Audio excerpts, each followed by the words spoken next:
I'm Edna. Standing here, watching the chaos unfold at the Evergreen Crest development, I can't help but feel a sense of satisfaction. The once confident faces of the investors are now pale with panic, and the so-called site manager, Blake, looks like a cornered rat. Just a few minutes ago, I stepped out from behind the portable toilets, my official state uniform crisp and my badge glinting in the sunlight. The gravel crunched under my clean boots as I walked with the heavy, rhythmic stride of the law. The security guard at the gate, who had been about to stop me, saw my uniform and badge and quickly stepped aside. Blake was in the middle of a group, beaming like a hero, talking about the architectural vision and community impact of this so-called luxury project. But he had no idea that his world was about to come crashing down. As I approached, his eyes locked onto me. At first, there was no recognition, just annoyance. But then, he saw the same eyes that had looked at him from the mud yesterday when he ordered me, thinking I was just a lowly laborer, to clean the toilets. The color drained from his face, and his mouth opened, but no sound came out. I stopped 10 feet away from the group and spoke with a calm, terrifying volume. "Blake, we need to talk about the East Foundation." The silence that followed was absolute. Councilwoman Grace, who had been pushing this project, looked at me sharply and asked, "Who is this?" Blake stammered, trying to regain his composure, but his posture was brittle. I pulled out the folded document, the stop work order. "I'm Edna Thompson, Senior Structural Inspector for the Commonwealth of Pennsylvania. You might remember me as the trash lady you ordered to clean the toilets yesterday." A gasp rippled through the group of investors, and Grace's eyes went wide. Blake tried to dismiss me, calling me crazy and a disgruntled ex-contractor. He even ordered the security guards to get me off the property. But I stared them down and warned them that obstructing a state investigation was a felony. They backed down. The city building official, Mr. Jenkins, who had signed off on the foundation, stepped forward nervously. I asked him if he had checked the density logs and the steel stamps. He stammered about a trust-based system, but I told him that trust had expired. I walked straight to the east slab, where the patch job looked perfect on the surface. Blake shouted that it was flawless, but I reached into my pocket and pulled out a heavy steel chipping hammer. "This is quality control," I said as I swung the hammer. It broke through the thin layer of epoxy like an eggshell, revealing the dark, gaping void and the rusted rebar beneath. The crowd gasped. I turned to Blake and said, "You filled a load-bearing fracture with glue and invited the mayor to stand on top of it." Grace stepped forward, her face a mask of fury. She demanded an explanation from Blake.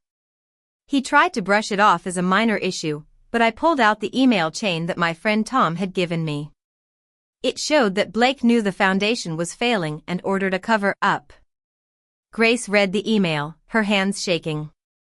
She looked at Blake with hatred in her eyes and called him an idiot. The investors, realizing the danger, were already on their phones, calling their lawyers.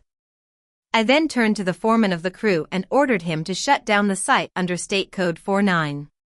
He looked at Blake, who was broken, and then at me. He nodded and radioed the order. The noise of the construction site died down, and a heavy silence descended. I walked up to Blake and handed him the official condemnation notice. "You are hereby served. You have 24 hours to vacate the equipment, and the state police will be here in an hour to secure the perimeter and seize your records." His voice choked as he said, "Police." I told him that fraud and risking catastrophic collapse were crimes, and he better call a good lawyer.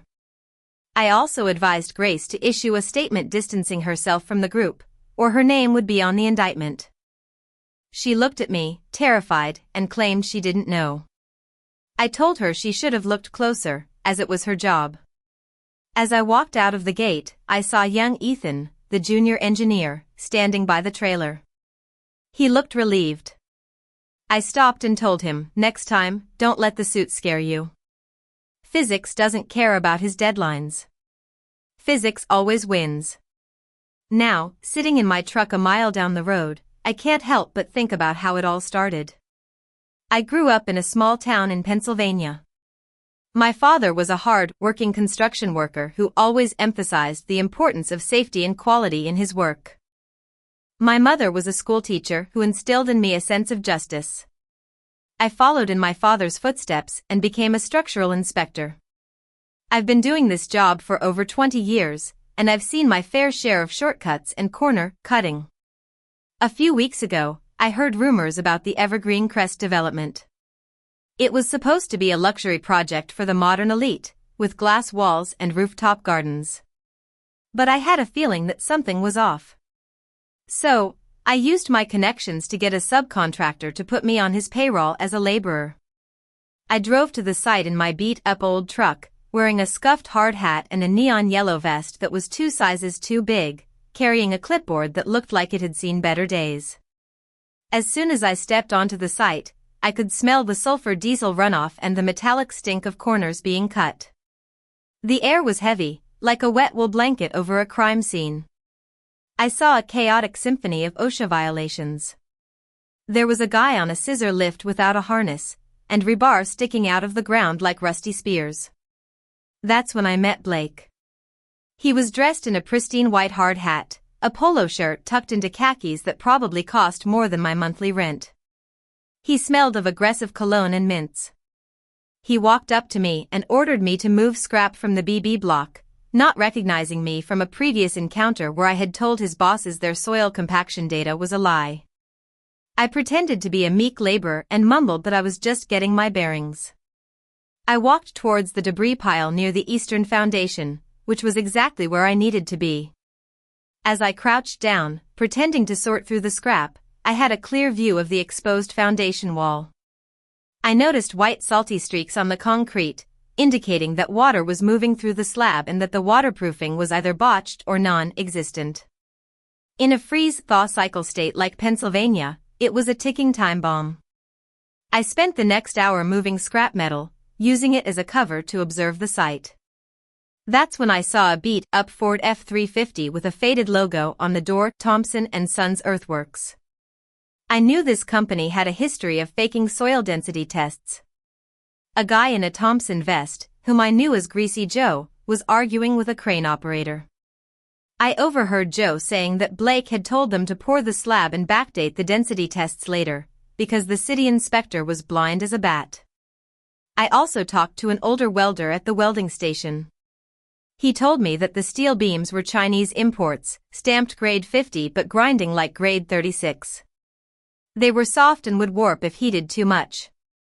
He said he had told Blake, but Blake had told him to crank up the voltage and shut up. I knew I needed to find out who was signing off on this death trap. So, I hung around the temporary site office. One day, I saw Blake step out with Councilwoman Grace. She was wearing a beige trench coat and heels that probably cost more than my mortgage. They were talking about the investors being nervous and the ribbon cutting scheduled for the 15th. Blake was using his oily voice, saying they were fast-tracking the final structural sign-offs. When Blake saw me standing there, muddy and holding a clipboard, he lost his temper. He grabbed the clipboard from my hand and threw it on the ground, ordering me to pick it up. I wanted to pull out my badge and shut the site down right then, but I knew I needed undeniable proof. So, I swallowed my pride and picked up the clipboard, saying I was sorry. I knew the fix was in at the permit office. I called my old friend Tom, a junior clerk in the permit office who owed me a favor. He was hesitant at first, but I convinced him to meet me at a diner on Route 9. He looked terrible when he showed up, pale and nervous, clutching a manila envelope. He told me that the Halloway file was marked priority red and went straight to the deputy director. He also showed me the documents. The foundation approval was signed by nobody and stamped administratively approved per Directive 12, which was created by the deputy director last month to allow self-certification for VIP developers. There was also an email chain where Blake admitted that there were cracks in the east slab but called them cosmetic and planned to patch them. I knew this was the smoking gun, but I needed to catch him in the act of covering it up. The next morning, I was back at the site in my disguise. I saw a crew using quick patch to cover the cracks in the east slab. Blake was there, barking orders, saying that if the inspectors saw a single hairline crack, he'd fire everyone. A young engineer, Ethan, approached Blake and told him that pouring the topping slab would make the safety factor drop below 1.0. Blake threatened to blacklist him if he didn't shut up. Ethan, scared for his job, walked away. I waited until Blake moved off, then I pulled out my phone and took pictures of the wet patch, the rusted rebar, and the timestamp. When a finisher asked me what I was doing, I improvised and said Blake had sent me for a progress photo. He shrugged and let me go. I knew it was time. I changed into my official state uniform at a gas station down the road. I uploaded all the evidence to the State Department of Labor and Industry database and attached it to a Category 1 stop work order. And now, here we are. The machinery of justice has started, and I know that Blake and his cronies will face the consequences. It might not be a glamorous victory, and I might not get a medal or a raise. But I've done my job, and I've made sure that the safety of the people who would have lived in this building is protected. As I start the engine of my old truck and drive away, I turn up the radio and listen to the classic rock. I have a septic tank inspection in Altoona tomorrow. It'll be dirty and thankless, but at least it won't be full of the kind of corruption I've just exposed. Workplaces might not hand out justice memos, but somehow, it always finds the right inbox.